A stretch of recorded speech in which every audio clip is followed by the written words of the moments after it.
But this time I have to remember.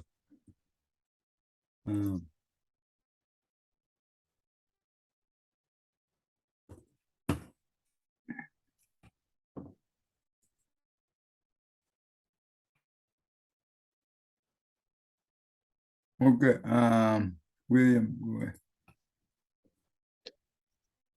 Namo fundamental teacher Shakyamuni Buddha.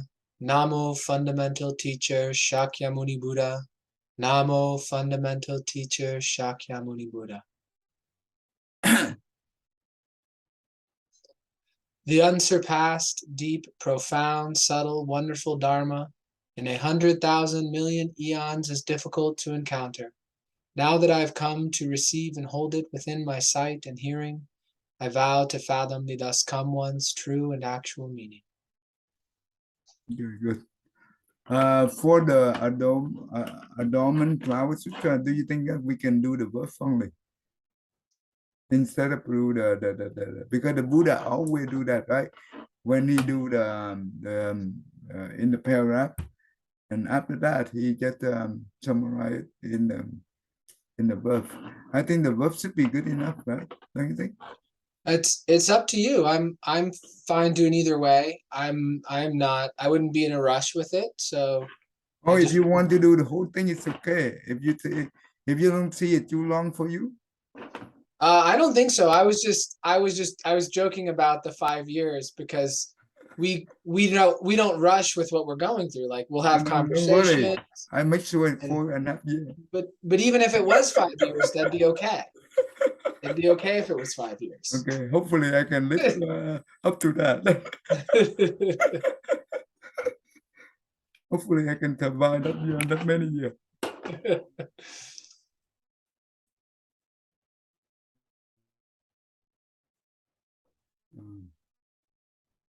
Okay, last time we where we left off that time, you remember? Yeah, we definitely read the part about how bodhicitta, all other virtues are like a plantain tree. Once they give fruit, then they're used up. But bodhicitta, the blessings are continuous, that they're not used up. Did we read this one right here?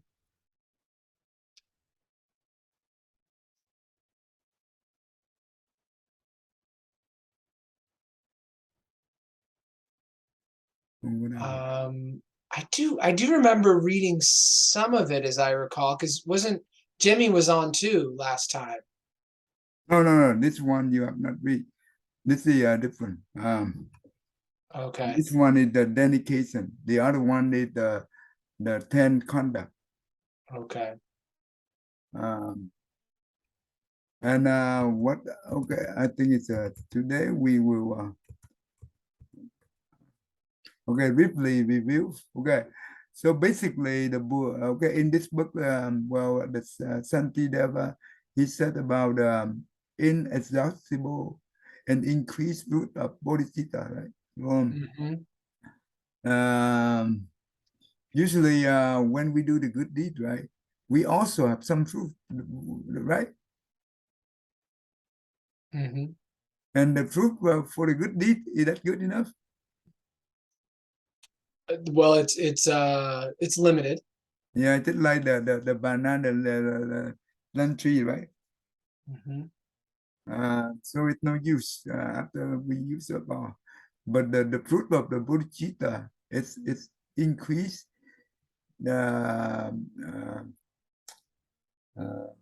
It's unbelievable, right? It's unbelievable because if our mind always care for order, and you know what? When we have no self, right? We work on the notion of no self. Then you know what? Even though you work at inexhaustible of all your energy, but you still don't feel tired, and you don't feel bored. Yeah, does that make sense? But when you work to benefit yourself, well, you will get tired, and you will get bored. Sometimes you will give up. Right? Right. Yeah. So that's important. That's why well when I before I become the monk, right, I don't think that I'm going to teach in this many class. Well, I teach a lot of kids, but I don't think that I'm going to teach. I said that I'm much adult, both Vietnamese and English, and also, you know what? I teach 7 day. In the summer, I teach 7 days straight. Um, Mhm. anyway, but when we found the meaningful in life, right? Then you know what? You don't feel bored. You don't feel get exhausted, even though you get exhausted. But your mind is not get exhausted. Well, physically, you get exhausted because we're human, right? But your Mhm. mind it never feel exhausted. It keep going. Because the whole idea, this is what I see. My teacher, that means Thích Năng Đạt, right? And myself always have the same view. This is what he told me, and I agree with him. This we look at the Buddhism, right? In the Vietnamese Buddhism in this country, and you see the temple, the Vietnamese temple. What we do is we always focus on the but we don't focus on the children to teach them the Buddhism in English. And we only, you know what, most of the temple here, the kids come to the temple only learn Vietnamese and nothing else. Mhm. Because the problem is, well, the language barrier. You know what I mean? Mhm. I mean, the monk and the nun, well, not all we have that skill set to help it to teach the kid in English. Well, even though monk and nun, they are very good at understand the Buddhist teaching in Vietnamese, but it doesn't mean that it transform it into the English for the children. Mhm. That is very, and that is the reality right now. I mean, it's most of the temple. And you know what?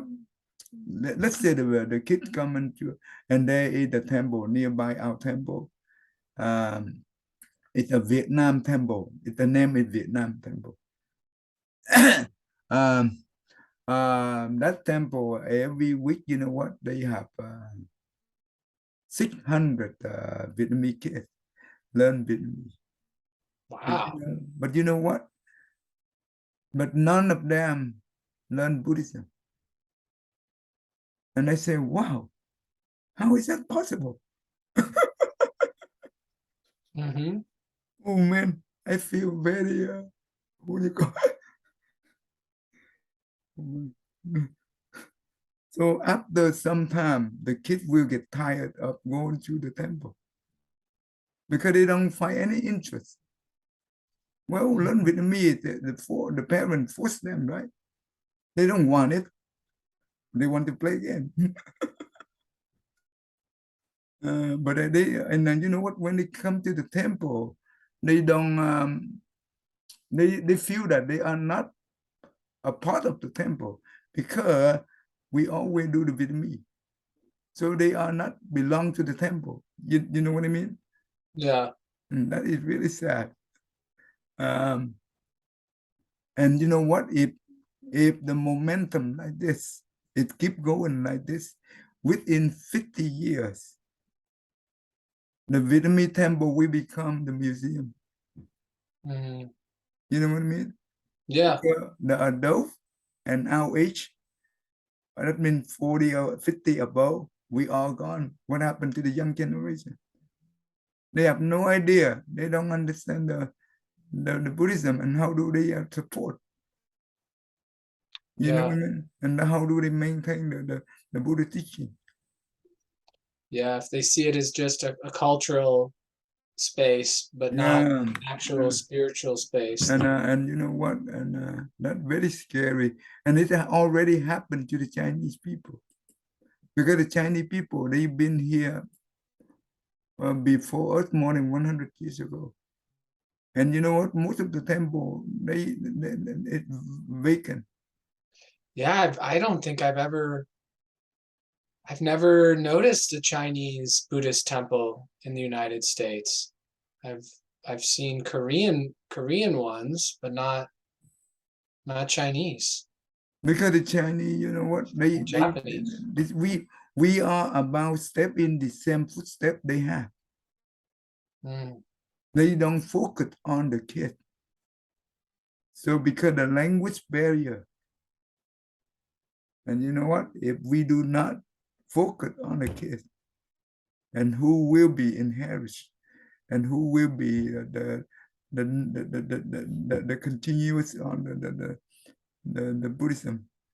mm-hmm. Oh my goodness, that terrible. That's why sometimes teach the kid in this country is very tough because the game Yeah, a lot of distraction. it's a lot of distraction, and we have to be very patient. And we dare not to yell at them. We dare not to say anything that discourage them to come to the temple. So we willing to we have to be very patient and teach them just like you give the candy to the kid, the baby, Mhm. and one they be able to understand it, and you can help them to well, but I also found that well, there's some result come out this. Well, I when the COVID started, March March 2020, right? 2020. And on April 20, we start on the online teaching because the parent request us to have the online program because parents and children at home, they are very stressful, they are very depressed. Mm-hmm. And we say, okay, then, and since then, you know what, on that time, I teach 3 class every day from Monday to Friday, and also Saturday, Sunday as well. Um, and you know what, average 3 class add together, it's about 70 or 80 kids for almost more than 1 year. And that's why we have the enough kids for the after school program. Mm-hmm. So and due to those but some of the kids at this they are very good as well because they have a good parent, they encourage the kid, and the kid also like the teaching. And this summer, just the summer we have during this summer, what I did is I tested the water. What I did is I give them the list. I have 2 day meeting for the online. It's this is from 7 to 8 up to 12. Tuesday and Thursday, and on site from Monday and Wednesday. On site is 4 to 6, but online it's 4 to 5. And what I do is I give them a list of Buddhist topics, right? And they do the research, and they do the layout for the presentation, and they come up with a list of questions. And each question they have 4 options of answer, only one answer correct. And you know what? They also do the presentation, and you know what? They do beautifully, especially online kids. It's very professional. And you know what? They only use one topic, right? And they can learn many topics at the same time because on one day I could have 2 or 3 different presentations. And you know what? They learn 2 or 3 different topics at the same time. And I told them that the way you guys learn right now is within only 7 weeks. I have only 7 weeks during the summer. Within 7 weeks, you can learn more than 1 year that I teach you. Mm-hmm. Mm-hmm. Yeah, but they really enjoy the new learning. And but the kids at the temple is different story. Because the kids at the temple, they some of the boy they only come here for fun, not for fun, not for learning. That's why Ah, they mess up with the other kids who want to learn. But anyway, that's okay. So that's why even though, right, when we encounter a lot of difficulty here, it doesn't mean that we give up. You see that? Inexhaustible, but the fruit of bodhicitta is always increased. Because you know what?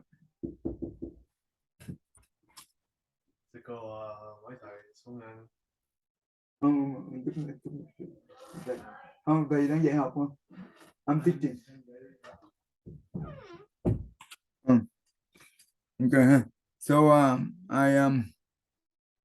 you know what? Even though whatever the difficulty we encounter, but never give up, because we don't want to give up the new generation. When you think about the new generation, you don't want to give up them, because they are our future. They are the nation, the best quality for the nation, as well as for the mankind, right? So so when I have in that view, and you know what? Yes, sometimes I get very tired, but it's okay. So it's worth it. It's worth it. Nice. So that's why in this topic we learned today, increase root of bodhicitta when you have the right motivation. And doesn't matter what you encounter. You not easily give up. Now that makes sense to you, Tammy? Yes, it makes complete sense. And I went to a temple this week, a Tibetan temple this week. Oh, Tibet? Yeah, you know them because I saw your picture on their website. You were on their picture on their website where they dedicate a stupa at a university here, Spalding University. But anyways, I went there and the teaching, it was in so he spoke in Tibet and then it was translated. And then at the end, and so it went back and forth like that. And at the end, he asked for questions, and then you give questions, and it was translated again. And it just made me really thankful for having the teachers that I have, because it's much easier to learn, I think, when you have that not only to be able to speak directly, but to have the conversation like how you all teach, where not only are you teaching, but then you come back and ask the students questions, kind of gauging their understanding. But it's a very good way of teaching. And definitely the language barrier, creates problems. So y'all are doing amazing things, and bringing the youth into it is great. Yeah, we just my teacher and I, we just try our best. We just like the small particle in the universe. It's okay, but as long as it's useful to others, that's fine. It doesn't matter, right? So as long as we benefit one way to the other, one way or the way to other people, and not good enough. Yeah, sometimes even though the class have only one or two students, I'm okay. It's okay. It doesn't matter, because the most important is the quality of understanding is the most important than the quantity. William.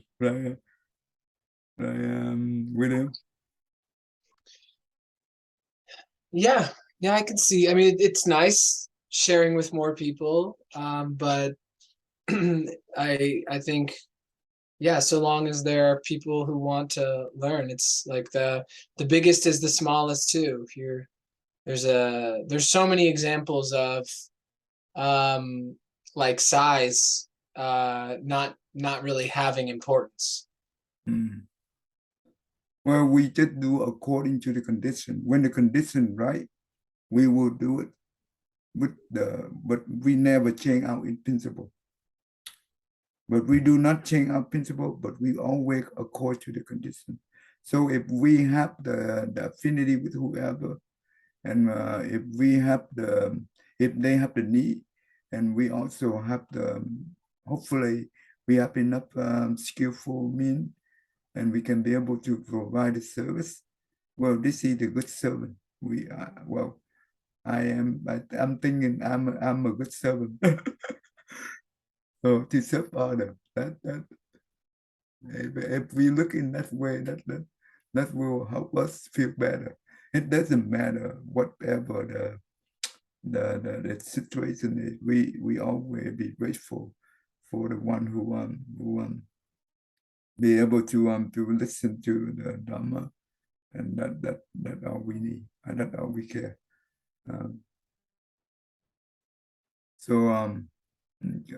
So today I will share you this one right here, and but I promise you that I don't know that we have time. That although Adornment Flower Sutra, when we're talking about the core teaching of the Adornment Flower Sutra, I will translate it in English because they don't. I don't think they have that. I have very good resource. I mean not resource. I mean the well written in Vietnamese. I will translate it. But sometimes the language barrier, it's okay. I think I get used to this anyway. But it's okay. I can be able to overcome it as long as you understand that we care. I will spend some time to translate that, because that is very powerful. When we understand it, we understand the universe. We not understand the universe, we understand ourselves, and with the universe, it's at one. It's not two.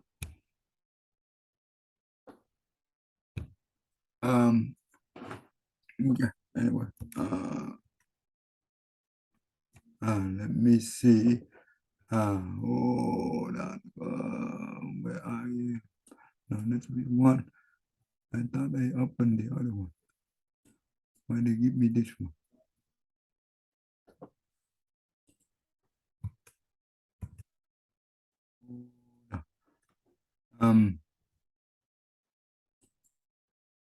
No, this one.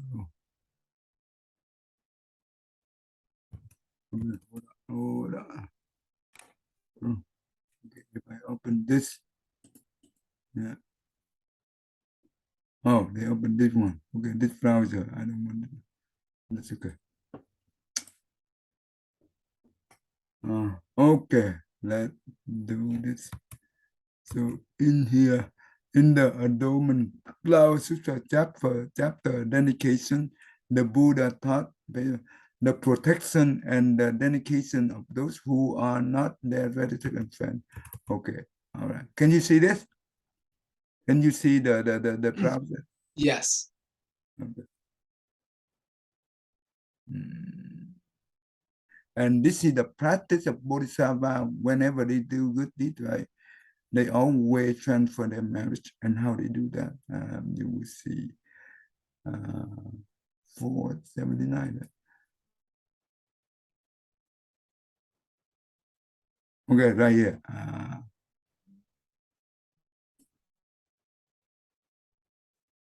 Which chapter is this one? This is the chapter. Is it 21? This is chapter 21. That's correct. So you do have it so it is in English somewhere. You have it in English, 21? Yeah, no. This is whole book. You want the whole book? I can give you the book. Yeah, because I bought the books, but they didn't have all of them translated in English. Okay. So I don't have all the chapters. So all the you have all the chapters there? Yeah, they have all the chapters. Okay. Okay, they here, all the yeah. Well, you know what? They do not have the table of content. But you know what? Book 1, this means chapter 1. And they have chapter 21, that's the one we just come. They also have all the way to okay, yeah.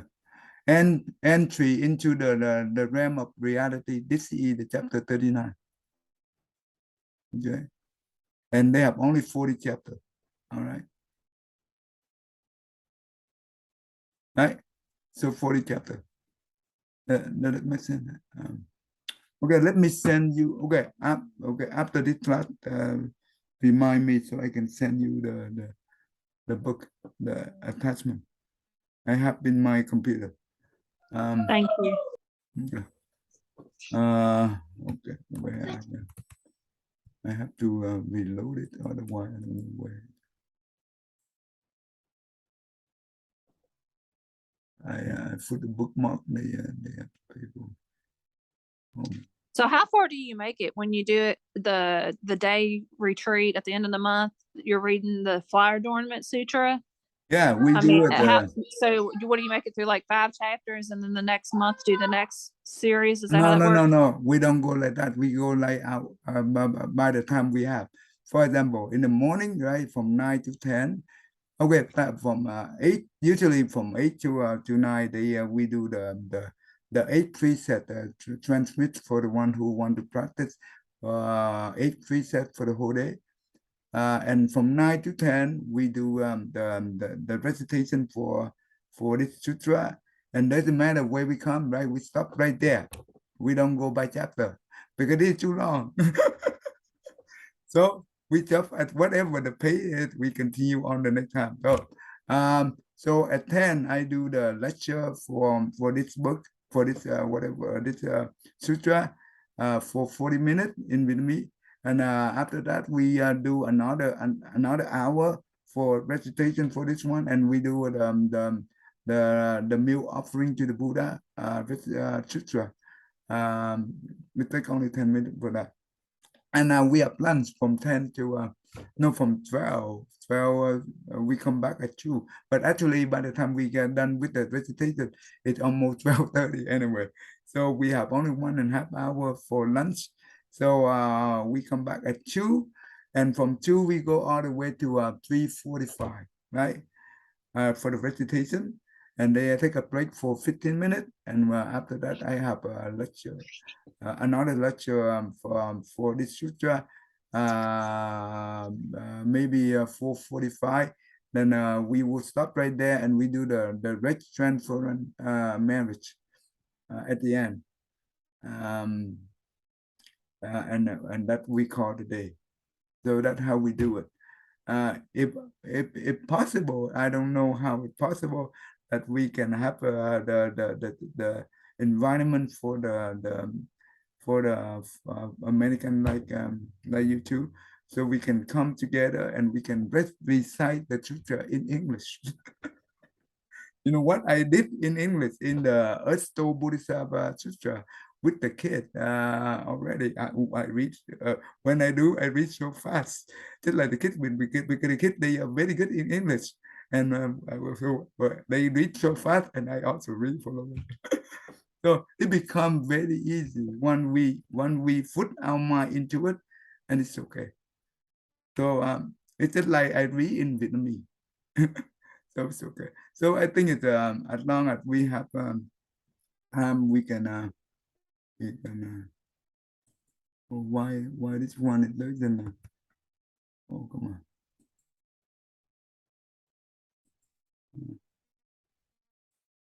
I'm 479. Okay, that's okay. I know. I go to 479. This one it doesn't go. Okay. Okay. All right. William, you go ahead and read the enlightened being. The enlightening beings' protection of and dedication to those who are not their relatives or friends are equal to those for their relatives and friends. Why? Because enlightening beings enter the equal nature of all things. They do not conceive a single thought of not being relatives or friends. Even if there be sentient beings who have malicious or hostile intentions toward the enlightening beings, still the enlightening beings also regard them with the eye of compassion and are never angered. They are good friends to all sentient beings, explaining the right teaching for them, so that they may learn and practice it. Just as the ocean cannot be changed or destroyed by all poisons, so too are enlightening beings. The various oppressive afflictions of all the ignorant, the unwise, the ungrateful, the wrathful, those who poison by covetousness, the arrogant and conceited, the mentally blind and deaf, those who do not know what is good, and other such evil sentient beings cannot disturb the enlightening beings. Just as the sun appearing in the world is not concealed because those who are born blind do not see it, and is not hidden by the obstruction of such things as mirages, eclipses, trees, high mountains, deep ravines, dust, mist, smoke, or clouds, and is not concealed by the change of seasons, so also are the enlightening beings. They have great virtues. Their minds are deep and broad. They observe with true mindfulness, without boredom, because they want ultimate virtue and knowledge. Their minds aspire to the supreme truth. The light of truth illumines everywhere, and they perceive the meanings of everything. Their knowledge freely commands all avenues of teaching, and in order to benefit all sentient beings, they always practice virtuous ways, never mistakenly conceiving the idea of abandoning sentient beings. They do not reject sentient beings and fail to cultivate dedication because of the meanness of character of sentient beings, or because their erroneous views, ill will, and confusion are hard to quell. The enlightening beings just array themselves with the armor of great vows of enlightening beings, saving sentient beings without ever retreating. They do not withdraw from enlightening activity and abandon the path of enlightenment just because sentient beings are ungrateful. They do not get sick of sentient beings just because ignoramuses altogether give up all the foundations of goodness which accord with reality, or because they repeatedly commit excesses and evils which are hard to bear. Why? Just as the sun does not appear in the world for just one thing, so too the enlightening beings do not cultivate good roots of goodness and dedicate them to complete perfect enlightenment just for the sake of one sentient being. It is in order to save and safeguard all sentient beings everywhere that they cultivate roots of goodness and dedicate them to unexcelled, complete, perfect enlightenment. In the same way, it is not to purify just one Buddha land, not because of belief in just one Buddha, not just to see one Buddha, not just to comprehend one doctrine, that they initiate the determination for great knowledge and dedicate it to unexcelled, complete, perfect enlightenment. It is to purify all Buddha lands, out of faith in all Buddhas, to serve all Buddhas, to understand all Buddha teachings, that they initiate great vows, cultivate the foundations of goodness, and dedicate them to unexcelled, complete, perfect enlightenment. Good. Stop right there. So what do you think? That the Bodhisattvas, the enlightening beings, they act with equanimity, so they don't show favoritism towards people who are related to them or people they consider as friends.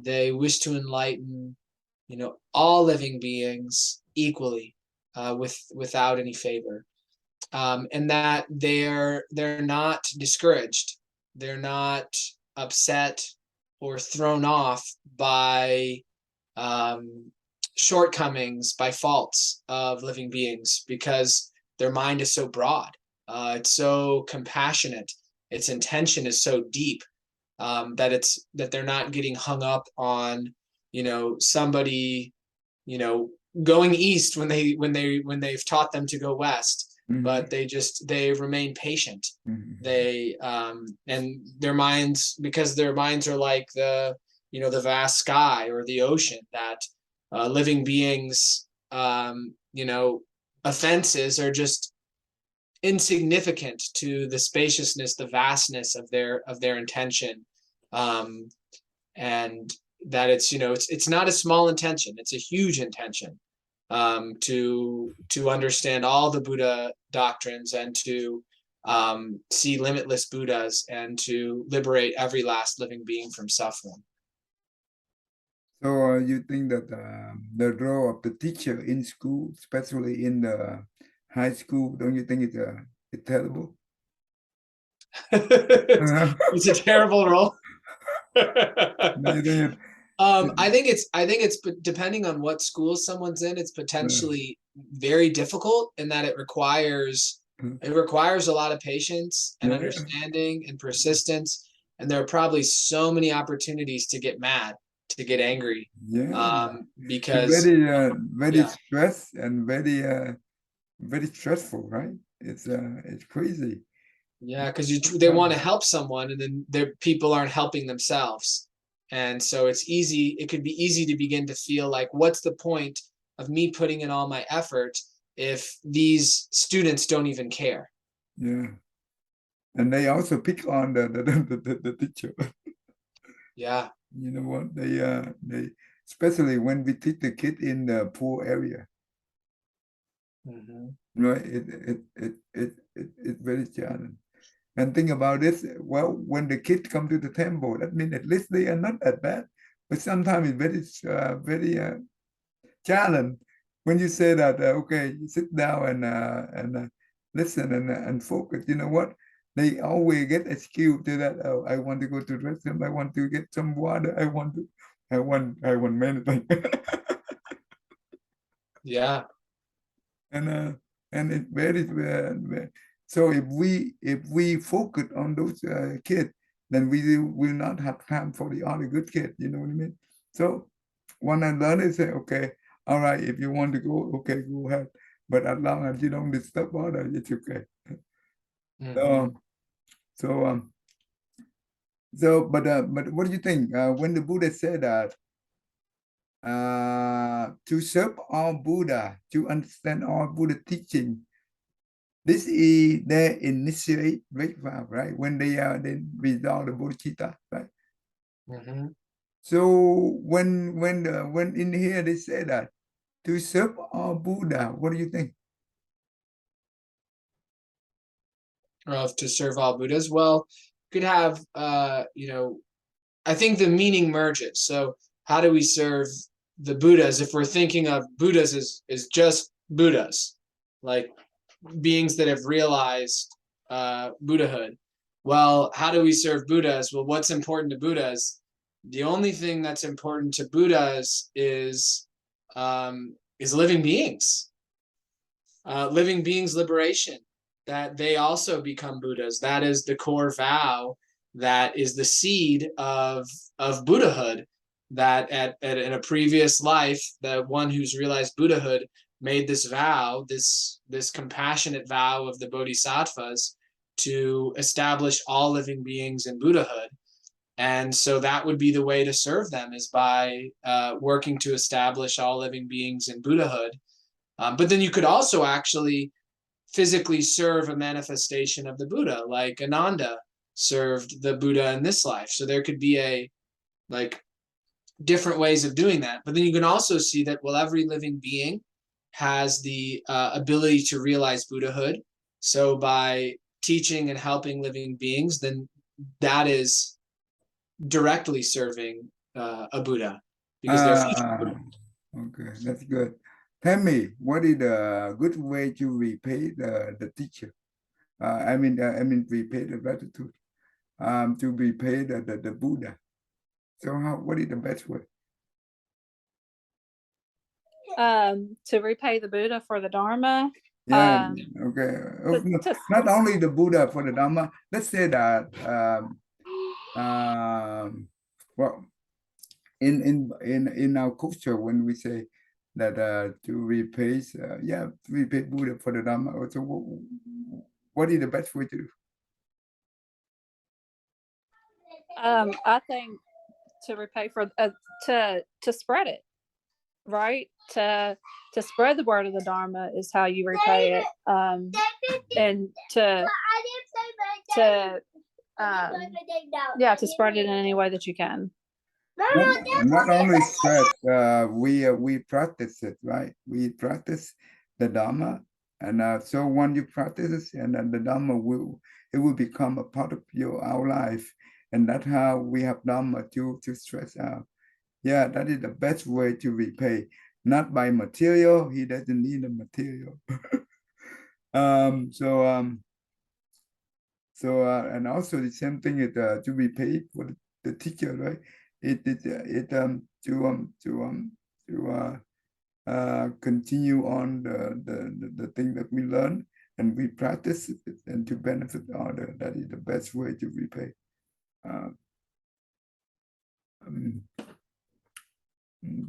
Okay, tell me, you can read this one, I think, right here.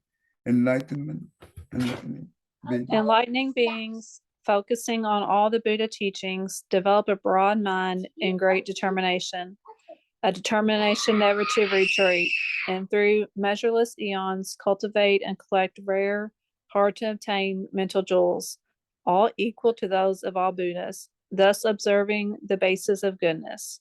Enlightening beings, mind of faith is pure. Their great compassion is firm and enduring. They truly and genuinely dedicate them to sentient beings with the most profound intent, a joyful mind, a pure mind, a mind conquering all, a gentle mind, a kind, compassionate mind, a mind of pity and sympathy, with the intention to protect, to benefit, and to give peace and happiness to all sentient beings. They do this sincerely and in reality, not just in words. Yeah, what do you think?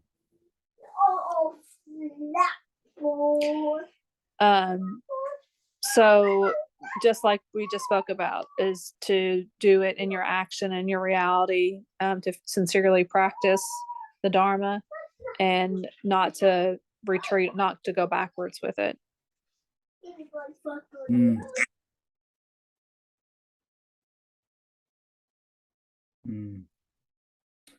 And you know what? In the one of the sutra, the Dependent Sutra, the Buddha said that when we let's say that we start initiate the Bodhicitta, right? And we have the Bodhicitta. That means we want to practice the loving kindness and compassion, and we want to make the vow to benefit others. And the Buddha said that, let's say that in the future, that we we been reborn into the evil realm. Assume that we are reborn into the evil realm due to our past life karma. And you know what the Buddha said in this situation? Buddha said that even though we endure the suffering in this evil realm, like animal realm, hungry ghost realm, or the hell realm, Buddha said that even though we endure the great pain, great suffering, but never give up the Bodhicitta. And instead of that, the Buddha said that instead of that, we should always aware and the Bodhicitta that we have, and we ask the Buddha to give us the power, so we can be able to use our Bodhicitta during that time to benefit the living being in that realm. For example, if we in the animal realm, we can practice loving kindness and compassion toward the animal realm. Or the same thing for this hungry realm. Why it is important? What do you think? What do you to practice bodhicitta now? Let's say that we resolve the initiate and we generate the bodhicitta right now, right? Mm-hmm. And let's say that in the future we fall into the one of the evil realm, right? There are 3 evil realm, right? Right. So let's say we fall into the animal realm. And the Buddha said that even though we endure the suffering in that realm, but do not give up your bodhicitta. But instead of give up, we should asking the Buddha to give us the power to practice the bodhicitta to benefit the living being in that realm. Mm-hmm. Do you know why? Well, it would seem that then if we used, a really well-known saying here, we're making lemonade out of lemons. So we get something that is not desired, but there's an opportunity in it where generally there's not going to be a being that's practicing bodhicitta in those realms, unless it's a bodhisattva that's purposefully gone to those realms to do that. But a more normal living being. So it'd be an opportunity to help beings we otherwise wouldn't come across. Yeah, that's right. if we don't take advantage of the opportunity that we have, and you know what, if we do not aware of that, then the only thing we have during the suffering is resentment. And the resentment is against the Bodhicitta. And you know what? When we have this resentment, we have ill will, that will even suffer us more.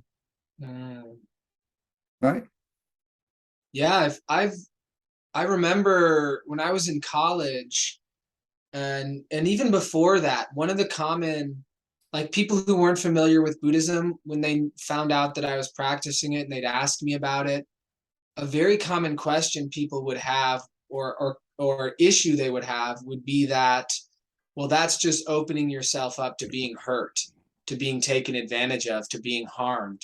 So that's what your comment makes me think of, because they had some sort of resentment towards that way of being, because maybe at some point in their life they experienced, or maybe it's, you know, past karma that's kind of resonating through into their present life, but that they'd experienced some sort of hurt when they allowed themselves to be vulnerable through generosity. So I definitely have seen people feeling that way and thinking that way. Yeah, but remember, yes, we are practice loving kindness and compassion.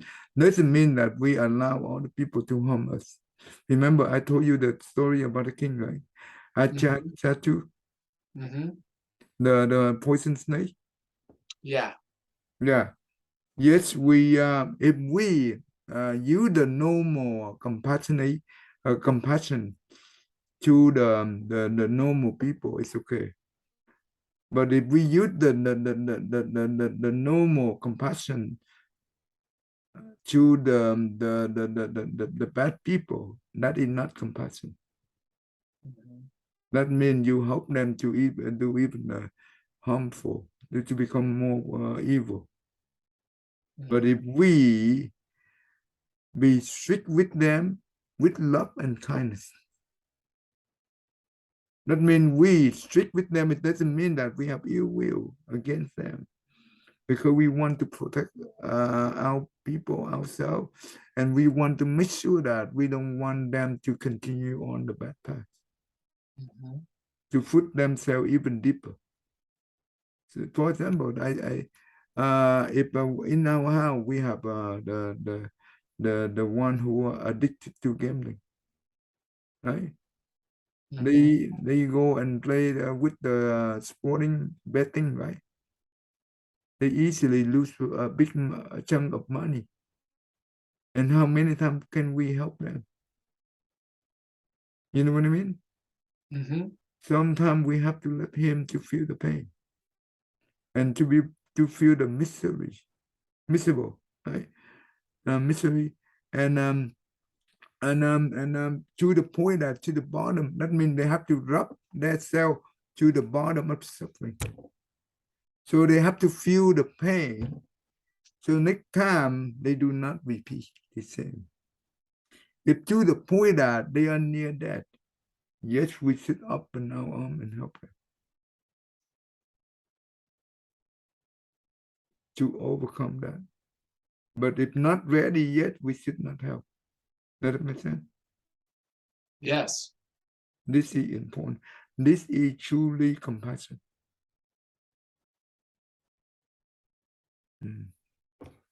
So compassion have to go with the wisdom. If no wisdom, there is no compassion. Okay. When we say we love someone, but we don't have wisdom, we not really love them. We harm them. Okay, that's good. So basically today they have a lot of things here. So in here, the example I give to you, that doesn't mean that we don't have to wait until we fall into the three evil realm. In this life right here, when we practice the loving kindness and compassion, and we encounter the very crazy situation, And that means the situation it put us into very stressful, very very what is it? Very difficult to deal with, right? And doesn't mean that we give up our bodhicitta. We use that opportunity to continue on practice. We take advantage of that opportunity to practice our bodhicitta, but in the right way, with the wisdom at the guidance. No wisdom guidance, we cannot go further. Yeah. So, so any question? So the bodhicitta is very important. So when we if the difference between happiness and suffering is understand or ignore, right? The one who have affliction, right? But when they encounter, if they have ignorance, their suffering will be greater, right? But when we have affliction, but we have wisdom, do you think suffering will be reduced or raised? Reduced. Way reduced, right? Because we know how to let go. Okay, all right. Let's okay. Let's stop right there.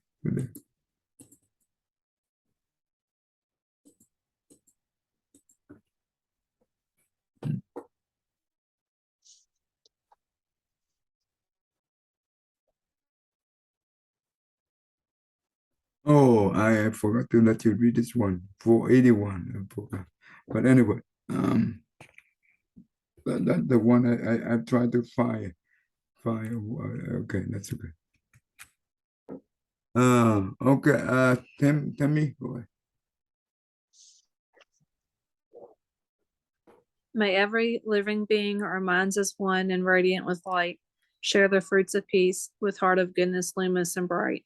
If people hear and see how hands and hearts can find in giving unity, may their minds awake to great compassion, wisdom, and to joy. May kindness find reward. May all who sorrow leave their grief and pain.